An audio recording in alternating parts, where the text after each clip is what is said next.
Hey everybody, how's it going? Thanks for joining me this afternoon. I am Auron MacIntyre. Very strange day, but very exciting day. The book, The Total State: How Liberal Democracies Become Tyrannies, is finally out. It's out everywhere. You can, of course, order it on Amazon, Barnes and Noble, Books a Million, all kinds of other retailers. It's now officially being delivered for those who had already pre-ordered it, or you can go ahead and get your copy now. It's pretty wild that this exists. I'm somebody who never really expected to write a book, much less have it released from a major publisher. It's an honor. It's because of you guys. It's because of the audience that has been here, many of you since the very beginning when I was talking and explaining political theory over some games of Magic the Gathering Arena, because I didn't really know what I was doing. I had like 100 subscribers. And so it's been amazing to just see this thing grow and change and all the opportunities that become available and the way that the book has taken shape. And so I just wanted to take a episode today, do a stream today to just celebrate that, to talk to you guys a little bit about the process of how this got done. Thank everybody who has been key to making this happen. Maybe give a little bit of a preview to those who are unfamiliar or want to know more about the book, aren't sure about what it's about. And finally, just take questions from the audience, take questions from you guys, a little bit of ask me anything here as well. I'll do any super chats, but also just general questions. If you want to at me in the chat and I see them, I'll go ahead and answer those as we go along as time permits. So I'm going to dive into all that, guys. Again, just a surreal day. Very excited. Very happy to celebrate it with all of you. But before we dive into it, let me tell you a little bit about today's sponsor. Hey guys, I'm sure you know that your metabolism is your body's engine. It's how your body turns the food you eat into fuel that keeps you going.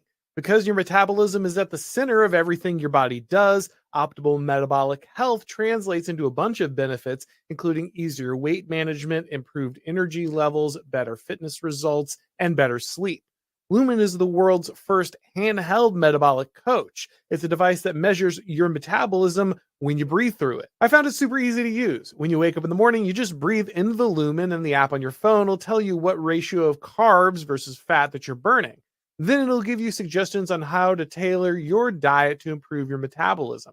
I really like that it tracks your shift before and after your workout so you can understand how effective your exercise has been. You can also track all of your macros in the app, and it serves as a great motivator that allows you to see your results and shift your plan to optimize your metabolism. So if you want to take the next step in improving your health, go to lumen.me and use Auron as your promo code to get $100 off your Lumen. That's LUMEN.me and use Auron at checkout for $100 off.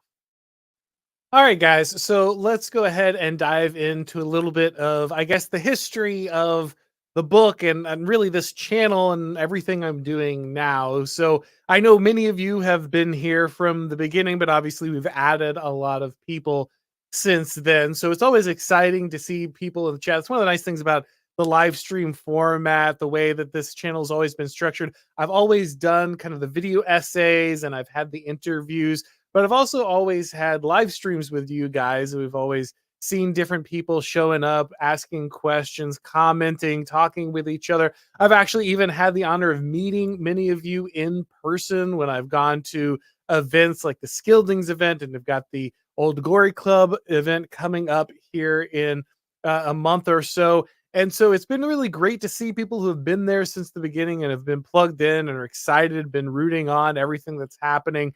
Very cool, absolutely, to have that. But obviously, a lot has happened since then. The channel has grown. I'm on the Blaze now. I've had a much wider audience since that began. So people might not be familiar with, I guess, kind of where this started and how this kicked off. And that really is the story of the book. In many ways, the Total State is the story of my political journey. Like a lot of people who probably are listening to this right now, I started as kind of just a normal talk radio conservative. I was always interested in politics as a kid. My parents weren't super political, but I was I got a hold of a radio when I was like 10 or 11. started listening to the actual radio. I know it's a wild concept. Today kids are like, "Oh, you just dial it in with kind of brontosaurus bones," but I got one of those small little portable radios, and I started listening to the FM first for music, but then I heard the AM, and I heard people talking about sports and stuff because I was really big on baseball at the time. And then I started hearing people talking about politics on the AM band, and I was hooked. Like, I started hearing talk radio, and I listened to Rush Limbaugh, and I listened to Dennis Prager, and I listened to Sean Hannity, and I listened to kind of Glenn Beck and everybody, who was kind of on the radio at the time. And I was very influenced by this. This was my understanding of the political world. And so, I went to college. I ended up getting a political science degree. I focused on political theory in it, but when I came out, there's not a lot of jobs in political theory, and so I ended up working in politics. I worked a little bit in Republican politics, and eventually became a journalist. And when I became a journalist, I got hired on as a political reporter just for a local newspaper. Nothing big. I wasn't at CNN. I wasn't at Fox News. I wasn't writing for Politico or anything. Just doing the local beat. What's happening with crime in this area, what bills or what new taxes are being passed by the city council or the county commission. Not groundbreaking stuff. Sometimes Trump would come to town and the governor would come to town, and I'd get to do a bigger story. We had a hurricane or two, and we got national news attention for that. So it got to do some of those wider stories. But in general, it's just kind of the nuts and bolts of small town politics. And I did a lot of crime. I also did a lot of crime reporting, I should say. I didn't do a lot of crime. I didn't engage in a lot of law breaking, but did a lot of reporting on crime as well.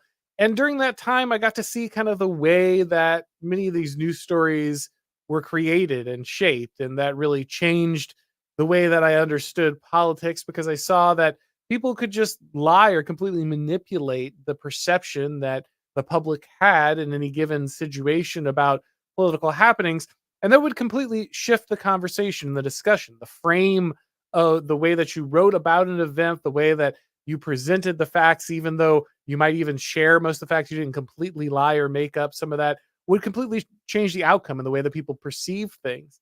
And I saw the way that Donald Trump was treated by the media, and I hadn't really cared very much about Donald Trump one way or another up to that point. But when you notice that everyone around you is kind of constantly trying to get this guy, well, not fired because he's elected, he's the president, but they're constantly trying to get him removed from office. They're constantly trying to tell falsehoods about him. They're always casting him in bad light. They're going out of their way to tell terrible stories about him, often which are completely unfounded. They're willing to risk their credibility, which I thought was the entire point of the media, right? Because I was very naive. I was like, well, the media, yeah, there's some bad actors. I'm a conservative. I know that they lie sometimes. But the idea that they would completely throw their credibility out the window just to hurt this one guy who didn't seem all that important to me in the long run was very confusing. And then everything happened with 2020, and that really blew my mind. I watched everything fall apart. The churches were shut down. We were locked in our homes. There were riots in the streets, and it didn't seem like the restrictions on government, the Bill of Rights, the Constitution, all that stuff I had learned about had a significant control or impact on that. And so I started this channel. And when I started this channel, it was really just for me to kind of work through the things that I had learned about, because I was also a teacher. I was a teacher and a journalist. And so basically my skill set is understanding things by explaining. That's really what I do at the end of the day. That's how I process things, and that's how I communicate them to other people, and that's what I'm good at. And so for me to understand kind of what I was learning, I needed to tell other people about it. And a lot of people who are kind of creative in this way will tell you this. You don't really understand something until you can teach it. You don't really understand your thought until you've written it down. Until you've written something out, you haven't organized your thoughts, and you haven't really mastered an idea until you can teach it to someone else. So that's what I wanted to do. And I started, hearing about this guy, Curtis Yarvin, from Dave the Distributist, Dave Greeny. I mainly watched Dave for his other stuff. You see, he was talking to this guy, Sargon of Akkad. See, deep lore for me, I actually first learned about all of this stuff, like this whole online kind of online right bubble, I learned about this because I was working. I needed some part time money. I wanted to pick up some extra money, and so I had a buddy who did uh, paid moderation for video game companies. So I did some moderation for a couple of game companies that you would definitely know. They're very big, and one of them was very woke at the time, though I didn't understand that term. And I ran into this discussion of this idea called Gamergate, and they kept complaining about Gamergate on this video game forum where I was closing the threads and everything. And I was like, "What is this all about?" And first thing I did when I googled Gamergate is up popped Sargon of Akkad. And of course, you guys know Sargon today is Carl Benjamin. He's been on this channel multiple times at this point. But he had this discussion with Dave the Distributist, and I learned some stuff from Carl. But really, Dave seemed to actually have a lot of answers that Carl didn't have. Dave seemed to understand a lot about the situation that even though Carl had a broader understanding than maybe the mainstream media, Dave had an even broader understanding. He was connected to a lot more uh, truths about the situation we are in, and so that's how I ended up listening to Dave, who then led me to Curtis Yarvin, Mencius Mulbug, as he wrote under the at the time. We did not know Curtis Yarvin's real name when I first learned about this. He was just Mencius Mulbug, the pen name. And that really sent me down a rabbit hole. Of course, Yarvin's thought has been critical to me. I've had him on the show as well. He's a huge influence. But Curtis, well, of course, he's brilliant and well worth your time to read. Really, the most valuable part of Curtis is his ability to pull all these other guys you've never heard of together. And so, whether it starts with James Burnham and his collection of the Machiavellians, Vilfredo Pareto, Gaetano Mosca, Robert Michels, these are all critical figures in understanding, I think, the school of political theory that I talk about in the Total State, but also other thinkers that maybe aren't just in the in kind of the Machiavellians, just in that Italian elite theory school. Of course, you learn about guys like Bertrand de Juvenal, learn about guys like Joseph de Maistre, learn about guys like Carl Schmitt, who I think really help us understand the political situation that we're in. And so as I was doing these book reports, basically, right, I was just reading these books, trying to understand them. I ran into guys like Oswald Spengler, just a lot of guys. And I even revisited some people who were critical to my thought before. Alstel, MacIntyre, C.S. Lewis. A lot of these guys, I had read them. I had understood some of what they were talking about at the time. But I went ahead and revisited them in the light of many of the things that I was learning about our power and political systems and our cultural problems. And there are even much deeper insights that I didn't understand when I first went through at the time. And so as I was doing all these different book reports and trying to understand what was going on, I went ahead and I went ahead and put these videos online, started inviting different people in to have discussions, mainly because I just wanted to talk to them. It was just an exciting opportunity to speak to like Endeavor or Charlemagne or Dave or all these other people who I'd always wanted to talk to. I was very interested in kind of understanding the ideas that they were exploring. And as I did this, I didn't have any intention to write a book, but my wife kept saying, "Hey, all those ideas you're talking about, all those things that you talk about in your videos, you should really turn them into a book." Because I wasn't writing articles at this time. Now I write weekly articles for the Blaze, and you can see many of my ideas develop there, many of the things I talk about there. But at the time, I was not really writing except for just the things I was talking about in the video. And so I went ahead and started weaving them together. And really, at the time, just writing down a lot of what I had said in the videos, but maybe adding some more, making some more in depth analysis, upping the level of scholarship a little bit to make sure that I was understanding things correctly. And as I did this, I slowly started to see that there was really a through line in all of this. It wasn't just analyzing power, though that's very helpful and it's a key part of the book. I certainly spent a lot of time in the book explaining how we should understand power, how it gets applied in the United States. So that is certainly in the book for sure. The core of it is Italian elite theory and its understanding of power.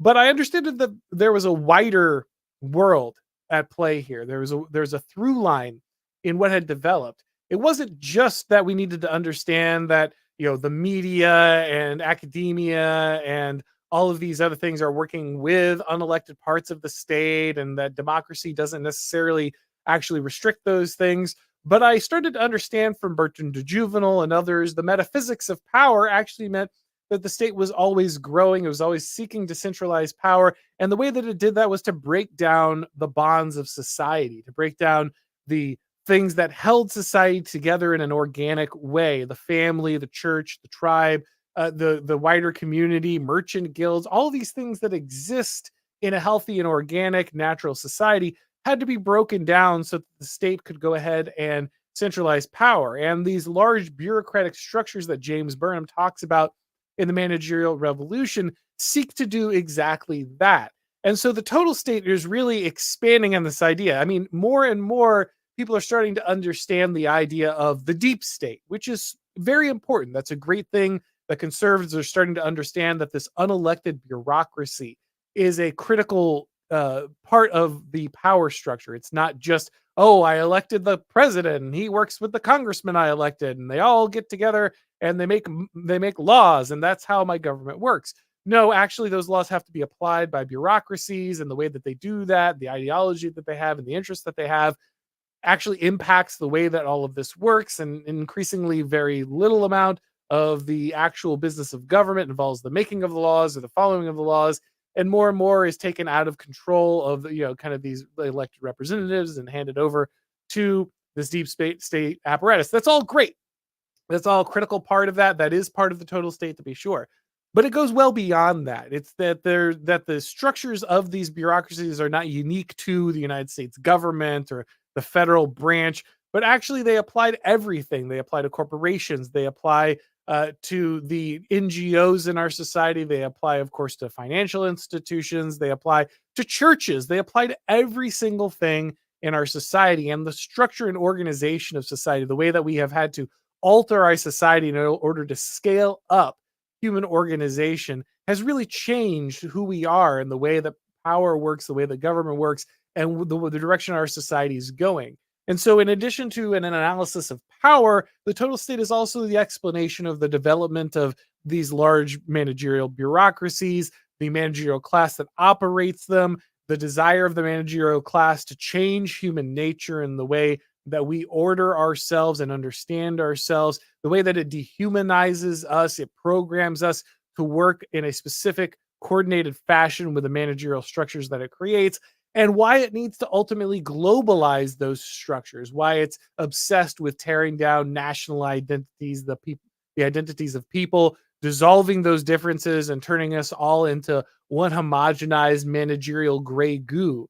And those are all things that I think are critical to understanding. So the power matters, the analysis matters, but I think it's also critical to understand the structure behind it, the incentives behind it, the way that it orders our society, and very importantly, why I don't think it's sustainable long term, why I think it will come apart. It has to come apart. We're already seeing it come apart, and what to do after that. And so that's kind of the main structure and the story that emerged in the book as I started. And I want to go ahead and thank a lot of people who were involved in this. Of course, I've already mentioned that Dave the Distributist, Charlemagne, Clossington, Anamnesis, though I don't think he still has a YouTube channel anymore. But these were all people who were critical to me understanding at the beginning this kind of neo-reactionary and Italian elite theory set of ideas that were kind of the beginning of my journey on this. So they were all very critical. Of course, I'm very grateful to Academic Agent, who,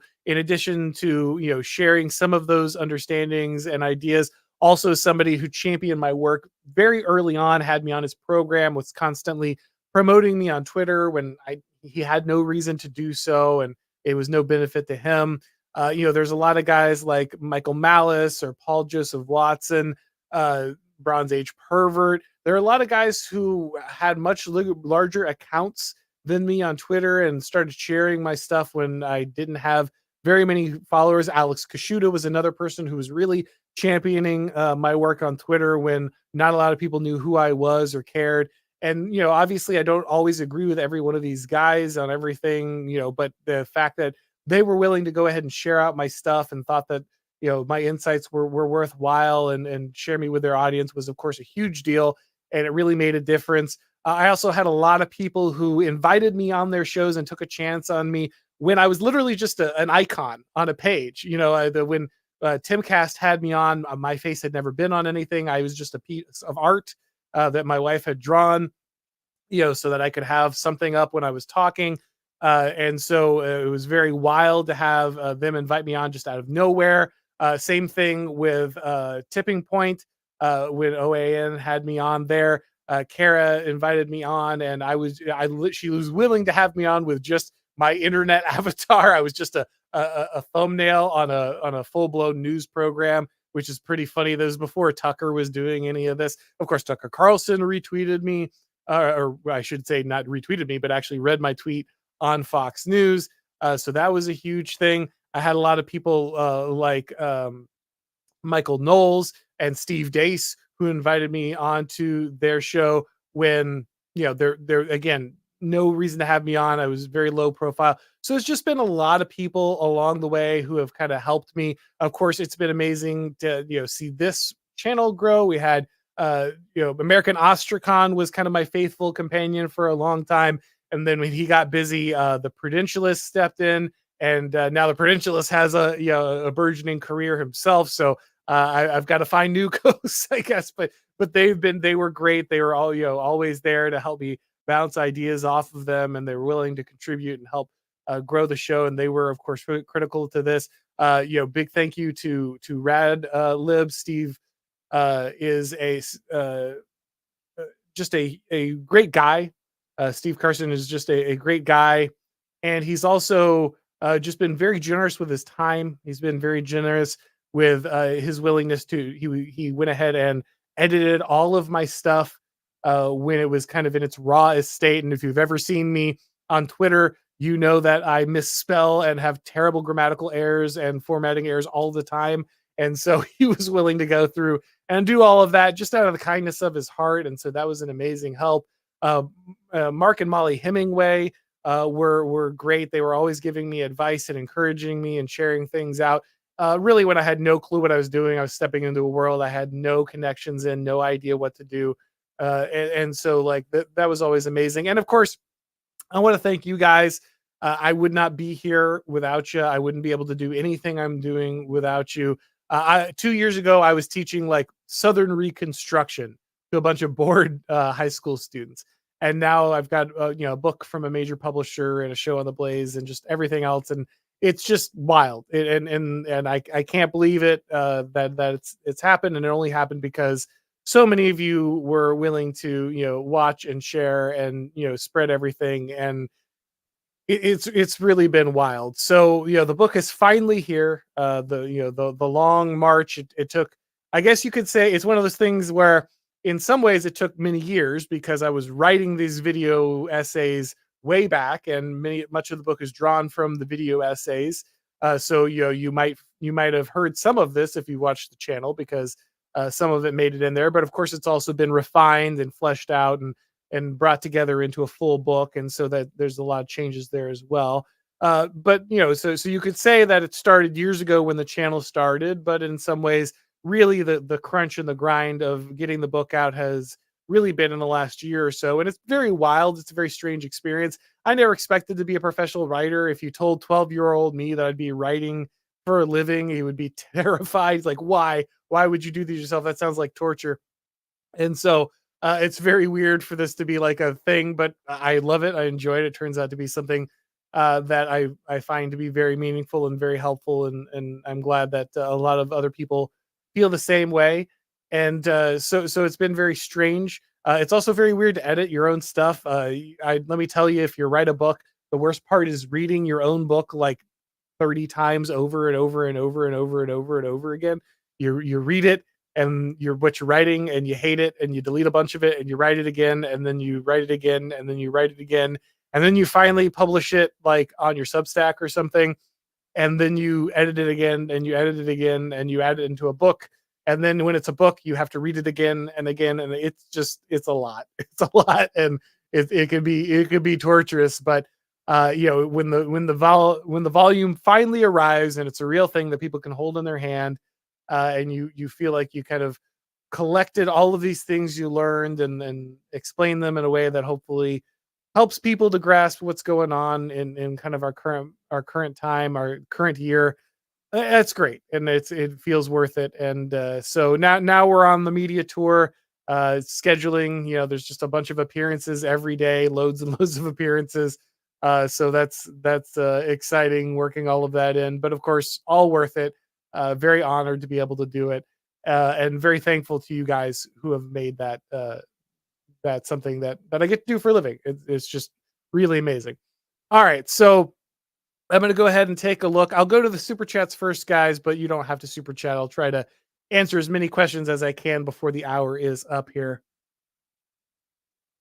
I'm just going to start with the super chats for ease. But if you can do me a favor, if you're asking a non super chat question, can you put an at Auron? Can you tag me in it so I know it's a question to me, because it's hard to pick out the questions from the things that people are just saying back and forth to each other. So I do see some people asking questions, but it's hard to track down which ones are for me and which ones are just you guys talking back and forth to each other in chat, unless you give me that at so I know what's going on there. So I'll start with super chats, and then I'll try to get through uh, people who are directly sending questions that way. All right.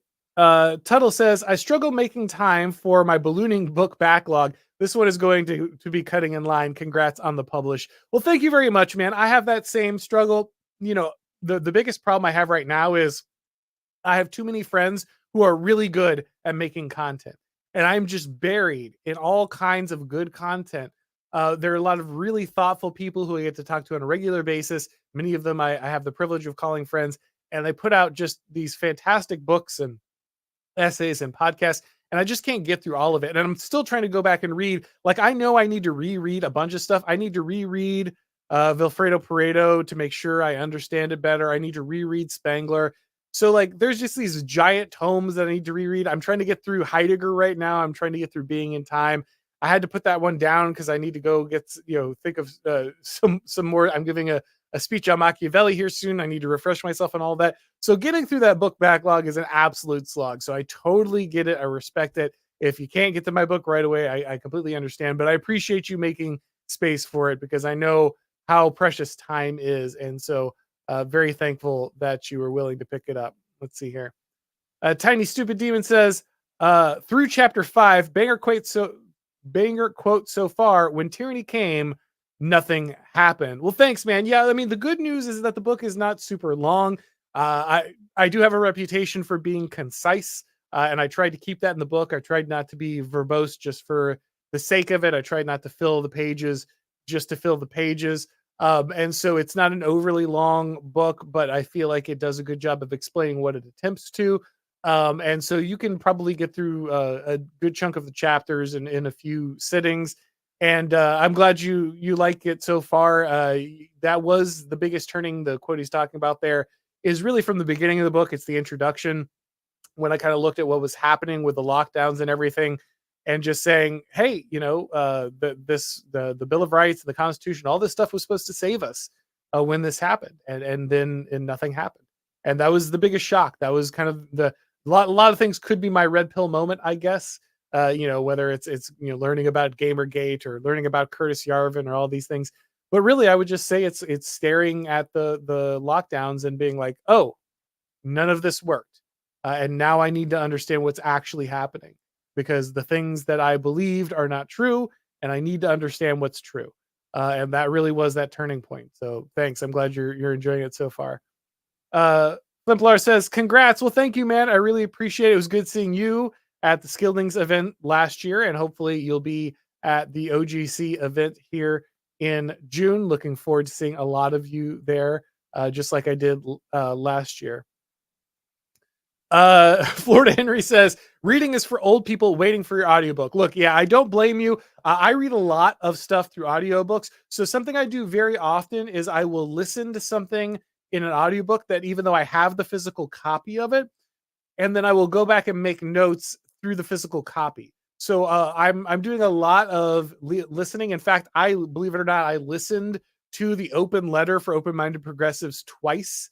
I listened through the whole thing through one of those terrible, like computer read, automatic voices. Before Skeptical Waves was doing much better versions of this, I was listening to older, much cruder versions of this. So I'm very familiar. I do a lot of audiobooks because I was in the car or working out or mowing the lawn, and that really helps me get through a large amount of things that I want to read. But I always keep the physical book around if I can, if they exist, so that I'm able to reference things, because you'll be going through it and you'll hear part of an idea. Maybe you'll rewind back to that, but you still want to be able to read it and see it. So maybe it's worth both of them to you. But if not, you can wait for the audiobook. A lot of people have asked me about it. I do know that there will be an audiobook. The way that it works is that they commission an audiobook, and the book has reached a level of sales already where it looks like that's going to happen. So you don't have to worry. It will come eventually, but I just don't have any details on it. Yeah. Will I read it? When will it come out? I can't give you any definitive answers on that yet because it's still in the process. So if you want to read it, if you want to get it for a while, the only way to be able to do that will be print.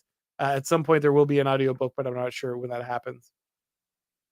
Uh, Cherub Cow says audiobooks are for dinosaurs waiting for you on your hologram data sim projection. Yeah, absolutely, man. I'll be making the hologram tape very soon.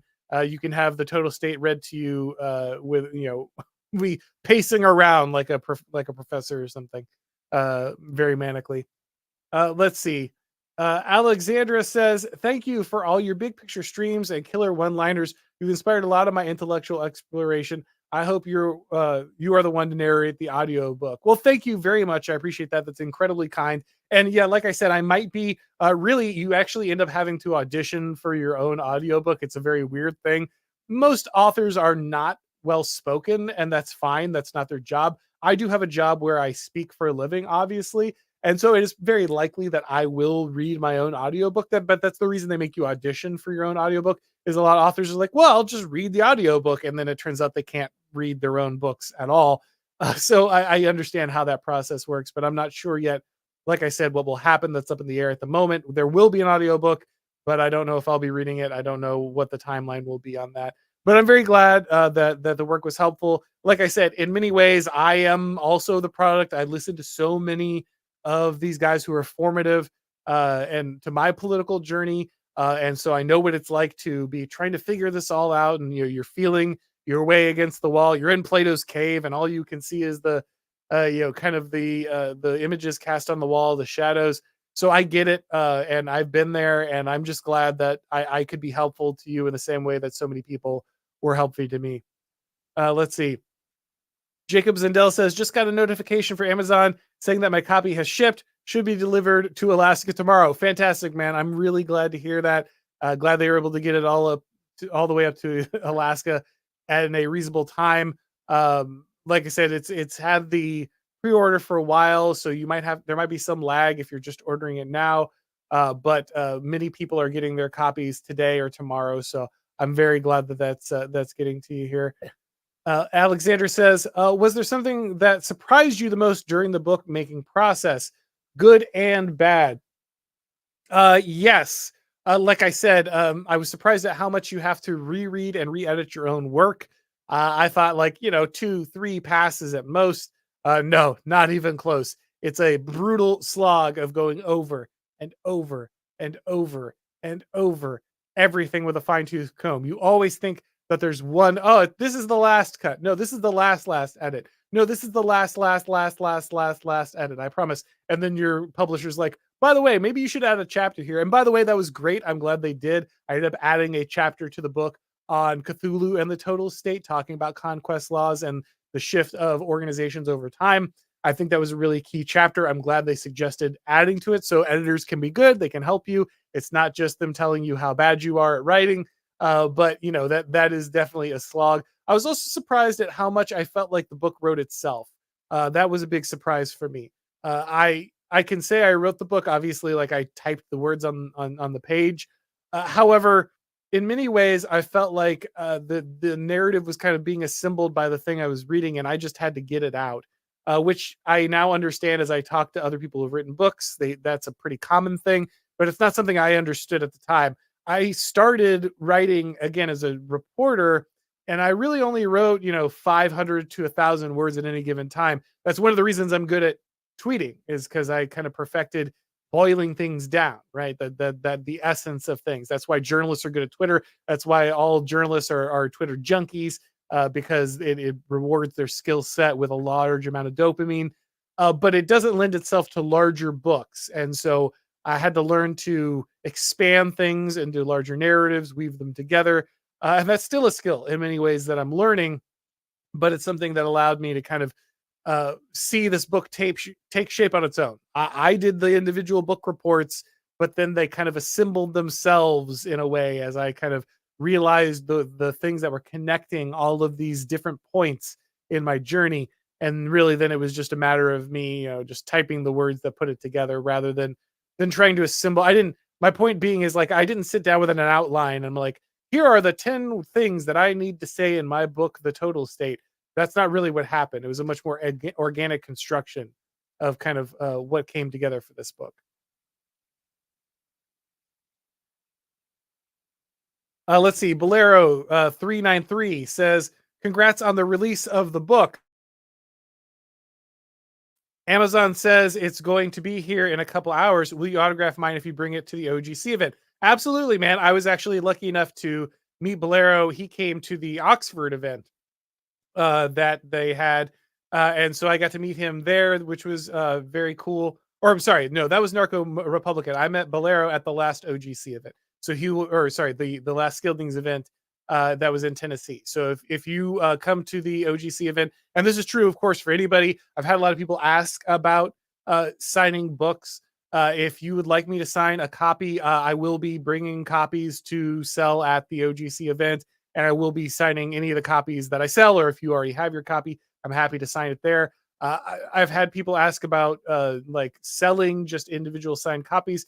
I have talked about how to do that with a few different people. I'm not sure if we're going to get that in place for this book, but I will keep people updated. But I will most certainly, I'll be at the OGC event. I will be at the ISI event in August, and I might be at NatCon as well in July. So that'd be like Delaware, Washington D.C., and Tennessee. So all East Coast, I guess. But if you're near any of those and you want to attend, I'm more than happy to sign there. Still wild that that's something anyone wants me to do, but I'm happy to do it. Let's see. Perspicacious Heretic says, "Looking forward to reading. I've enjoyed your work." Thank you, man. I really appreciate it. You're always in the chat. You're always sending out super chats, and absolutely appreciate you taking the time to read the book. Let's see. Tiny Stupid Dean says, what a short, strange trip it's been. Amazing what can happen if you can just get a few people to read a few old books." I mean, it really is the case, man. Again, I feel like in a lot of ways I'm cheating or speed running something. All this knowledge was already there. It's already before me. In a lot of ways, my book is just a summarization of a lot of these works that people knew existed out in the ether somewhere, but no one had really pulled together and kind of updated and formalized the connection between them. And so I just got to read a lot of really interesting guys and understand the world around me better, and what was happening in politics better, and then tell people about it. And so that really is it feels fast, because it was fast, because in many ways a lot of this groundwork was already laid. And so I'm very aware of the fact that I'm very lucky to be in this position in this moment, and just be the beneficiary of a lot of stuff a lot smarter people have gone over. But I'm happy to take my part, at least in being able to kind of carry that torch, pick that up, and go that direction. Costas 1983 says, "Just picked up a digital copy. I'll start reading it after the stream. Good luck." Well, thank you very much, man. I appreciate it. It is out on Kindle as well, so if you would prefer to read it in in electronic form rather than in the hardback form, of course you can go ahead and get it in the digital. The audiobook, like I said, coming eventually, not out yet. Not hasn't been done yet, but you can choose whether you want to do print or digital. You do have that option at the moment. Let's see. Michael Warman says, "Congratulations! I ordered the Kindle version. Can't wait to begin reading it tonight. Do you think there's any value in Karl Marx's critique of capitalism? commodification of everything, alienating labor. So, first, thanks. I really appreciate you picking up the book. Of course, when it comes to whether there's value in Karl Marx's critique, obviously, I think that Karl Marx is recognizing a real phenomenon. I think that his understanding about the way that the world has shifted, the way that economic production had shifted, and the impact that it would have on people has some validity to it. In a lot of ways, though, he's really, and people don't think of it this way, but it is the case. He's really just a disciple of Adam Smith. If you look and read, a lot of people don't bother to read The Wealth of Nations or his book on moral sentiments, and in a lot of ways, they don't understand that really economics and the understanding of what was happening in the world, that was Adam's. That was really him just understanding a phenomenon that was already underway, right? That was already a shift in the Industrial Revolution, or what would become, the Industrial Revolution. And Karl Marx is just going further along those lines, right? And so Karl Marx is in many ways noticing some of the problems that were already talked about in The Wealth of Nations. However, he obviously takes this into a very bad direction. He makes this entirely material. He understands this as the only force in the world. He makes kind of material production and economics. And this is always the danger, guys, is trying to make it the grand unifying theory. If you can just understand this, and this of course leads him to horrible conclusions about the revolutions the proletariat will engage in that actually don't work. His theories end up being disastrous. His theories of the labor theory of value and all these things is incorrect. He has to rewrite it himself multiple times. His understanding of how this will impact politics ends up being wrong. Turns out late capitalism doesn't collapse into kind of the socialist utopia that he was hoping for, the communism that he was hoping for. In fact, the only states that end up adopting his theories are ones that don't even go through the capitalistic process. So in many ways, Marx is a disaster. But he does have some critical insights, and there have been Marxists who have taken those insights and expanded them in useful ways. I think the fact that Nick Land and others who eventually became important right-wing thinkers were Marxists beforehand, guys like James Burnham. I don't think that's a mistake. I think that there is some value in understanding some of the critical points made there. But the difference is really understanding that the problem of dissolving traditional societies is one that Marx just says we should accelerate through, instead of understanding that this is a fundamental or break from the kind of the organic life that people really should have. And that's actually the biggest problem. Let's see. Matt Bell says, I'm a big AA fan. For God's sake, don't let him know I gave you a $5. I will not let AA know that you contributed to the show, that you were supporting the show, man. Don't worry. Though, maybe he can just pay me back with a cigar. That'll really be the key. Robert Weinsfield says, congratulations, excited to read and buy the book, audiobook when it comes out. Well, thank you, man. I really appreciate it. Like I said, I usually get, books in multiple formats, when I'm trying to listen and read as well. So I totally understand that tactic.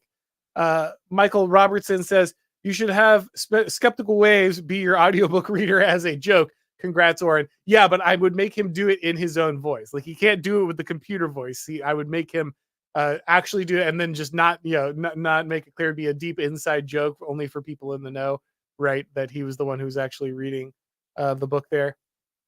Eric says, even though you describe the effects of negative things, the fact that you and many others can see it is hopeful. Thanks, Auron. Yeah, guys, a lot of times people will call me a black pillar. I'm super negative on things, and I always try to explain that's not the case. I think that that God is good, that Christ is King, that ultimately we have hope for tomorrow because of that. I think that we can live good and productive and meaningful and happy lives, even as the world around us is having difficulty. Look, at least if you believe in the cyclical view of history, if you think that all people go through civilizational cycles and all civilizations eventually fall, then you have to recognize that like at least a fourth of humanity, or maybe a half if you want to include like the rise up at the beginning of civilizations, live in like extremely difficult times. Live at the fall of civilizations or the beginning of civilizations when security is not assured and things are very difficult. And look, like people still have meaningful lives in half of history. You can't just write off half of history and be like, well, things are materially difficult, or we're having to go through something that's hard, and so therefore no one can be happy and no one can be healthy and no one can enjoy life and no one can build anything meaningful. I just don't think that's true. And so, even though a lot of times I'm talking about why certain systems don't work or why we need to recognize that certain things are coming apart, ultimately, I hope you understand the only reason I'm doing that is that I'm looking for solutions. I'm looking for understanding. You can't fix the problem until you understand the problem. But the purpose of understanding the problem is not to sit at the bottom and be like, oh, this is terrible. It's the end. It's all over. There's nothing to be done. You're not trying to paralyze people. You're trying to educate them with the knowledge they need to move forward. And I hope that's what I'm doing ultimately. The total state ends on a hopeful note. It ends with me talking about what I think has to be done and why there's still the possibility of a brighter future, why there's the ability of people to have good communities, to have faith, to have families. And I hope ultimately that's what comes through when people are reading the book. John Morton says, "Congratulations on the release of the book. It's great to see. Great to see, and I'll definitely be buying it." Well, thank you very much, man. I appreciate it. Again, just lots of people who have supported throughout, and it's fun to watch so many people win together. Of course, I have a lot of friends in the content creating sphere now. I see a lot of people who are getting big breaks, getting opportunities, and not all of them in media and content creation. Often they'll find other things that they always wanted to do that they get the opportunity to do because of a little bit of what they started doing. But it's just that winning together of community. I see one of the exciting things about the kind of get together last year in Tennessee was how many organizations have been started, how many groups had been started, how much on the ground change had already occurred in just a year, and I hadn't even been at the first one, so I was just hearing it all secondhand. It'll be even more exciting to go to the Old Glory Club meeting this year and really observe that. And so it's nice to see everyone winning together. A lot of people being encouraged. It's not all just happening in streams and books and content creation. A lot of this is happening in the real world as well, and that's incredibly encouraging. Let's see. Alexandra says Auron begins his book rollout. Christy Gnome most affected. We need to beat Christy Gnome. I just want to be clear. I have not killed any of my dogs. If that's not enough for you to buy my book, then I don't know what is. I have not shot any dogs because they disobeyed. I do not think it makes it cool to shoot me cool if I shoot my dog. And so hopefully that means I can overtake Christy Gnome in book sales. Cherub Cow says, "Congrats. Are you expecting to discuss the book on other podcasts?" Thanks. Yes, I have many, many, many appearances already lined up. So I'm going to be, I was just did with Benjamin Boyce. I just did Jenna Ellis. I'm going to be on Tipping Point on OAN here in a little bit. I'm going to be doing Eric Metaxas and Dinesh D'Souza. AA is having me on his podcast. I'm going to be on, I've already been on several podcasts talking about the book that are in our circles. I've been on the American Reformer podcast. So I'm going to be all over the place. Just you'll be sick of hearing me and soon you'll be like, I've already heard about the book 19 times. I don't care about the total state at this point, but you'll see plenty of me. Don't worry. George Hayduke says, ordered at a local shop, which is run by leftists. Even better, man. Well done. I'm glad people are ordering at local bookstores. Look, Amazon numbers are great. Obviously, it drives the algorithm, all this stuff. But the whole point about the total state is we're being driven by algorithms. We're having our humanity stripped away and our ability to create organic communities stripped away by these massive organizations. So while it's great to sell on Amazon and you have to do it, at the same time, if you buy it at a local store, that's fantastic. I'm glad. I hope that that's the case. And obviously, if you can order it from a leftist and make them have to like slide that across the table to you, all the better. Let's see. Trey 50 Daniel says, "Congrats on the book release, Auron. I may do a review of the book on the Trey's Think Tank channel once I've digested it. Fantastic, guys. If you are doing, by the way, if you have your own podcast or you have your own Substack or something like that, and you do a review of the book, please let me know. Tag me on something on Twitter. I'll be happy to share that out. Same thing.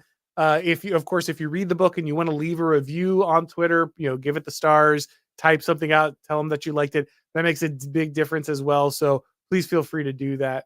And then Van here says, still waiting for another 40K or sci-fi stream with Dave, Morgoth, and Last Things. Congrats on the book. I'll pick it up soon. Thank you, man.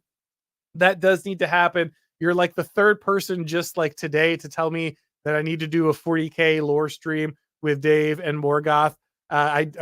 We threatened that when I did my Dune stream with Dave and Morgoth and Last Things, and that does need to happen. Maybe we can get Sargon, Carl Benjamin for that one too, because he's of course a 40K fanatic. So I don't know. I'll see what we can do. You're right that I need to do that. The people have demanded it, so I will try to do so. Sorry, we took up so much time with the super chats. I didn't expect there to be that many super chats, so I didn't get to any of the other ones. Let me see if I can grab a question or two at least that people tagged me in. I don't want to just do super chats here. Here we go. Kaiser says, Auron MacIntyre, I was politically awakened by Jordan Peterson, but he always made a point of lambasting anyone who pointed to power as a goal. Thank you for explaining to me how power works. Well, thank you, man. I appreciate that. I also was influenced by Jordan Peterson quite a bit. His work helped me out in a very difficult time. And I know that he gets a lot of guff. I know that, people say, oh, well, he doesn't talk about this or he doesn't talk about that, or, they have critiques of him. And I get that. But ultimately, I think Jordan Peterson is a force for good. I think he is saying important things. Maybe he isn't always answering all the questions you hope. Maybe he's not focusing on power. Maybe he's wrong about internet anonymity. He is wrong about those things, by the way. However, I still think that his work is meaningful and important. Turtle says, or MacIntyre recommend getting Wade Stotts for the audiobook narration. That is good. Audio Wade. Wade Stotts is great. You should be watching the Wade Show, by the way, if you're not. Also, he did the Christian Nationalist book, Stephen Wolf's book. I listened to that on Canon. So I already know that he has the skills. So that's a good recommendation. Let's see. Jackson King asked about media tour, if there's any big stops. I already listed some of them. I'm going to be on, like I said, Dinesh D'Souza's podcast, Eric Metaxas. Already did a few in our own sphere. Might be some bigger ones coming as soon as I hear about those guys. If there's any of the really big ones, I will give you a heads up as soon as I know about them. But at the moment, those are the ones that I have lined up. The whole machine has just started to kick in gear. These things kind of, you do your first batch and then they kind of invite you to the next one and the next one and the next one. So I imagine you'll have to deal with a couple months of me probably going on and on about this. So have no fear. I'm sure it will be showing up on a few podcasts that you're going to enjoy. I'll be on Steve Dace as well. So make sure that you check those out. All right, guys. So going to go ahead and wrap this one up. Thank you once again, everybody, for coming by. Thank you so much for supporting the channel, encouraging me through all of this. I would not have the book. I would not have the channel. I would not have the show. I would not have the platform without your continued and passionate support. And it's been amazing to see. I'm just incredibly grateful. So thank you. Of course, if it's your first time on the channel somehow on this one celebration stream, make sure that you go ahead and subscribe, turn on the notification bells and everything so that you can watch these streams when they go live. Of course, if you're the audiobook guy and you want to make sure that you can listen while you're mowing the lawn or lifting or whatever, make sure that you go ahead and subscribe to the Auron MacIntyre Show podcast so you can get the audio versions. And of course, if you would like to go ahead and watch any of the shows, they are all on Blaze TV. That's the best place to catch anything that ends up getting censored. I've had a few things that have been pulled off YouTube, whatnot. So it's always good to have that Blaze TV subscription because you can read my columns when they come out, and you can go ahead and watch any shows that YouTube doesn't want you to see. And you never know when they're going to hit you with that stuff. So always good to have that backup plan or always have that outlet so that you can see all of the content that I'm putting out. All right, guys, thank you so much for watching. And as always, I will talk to you next time.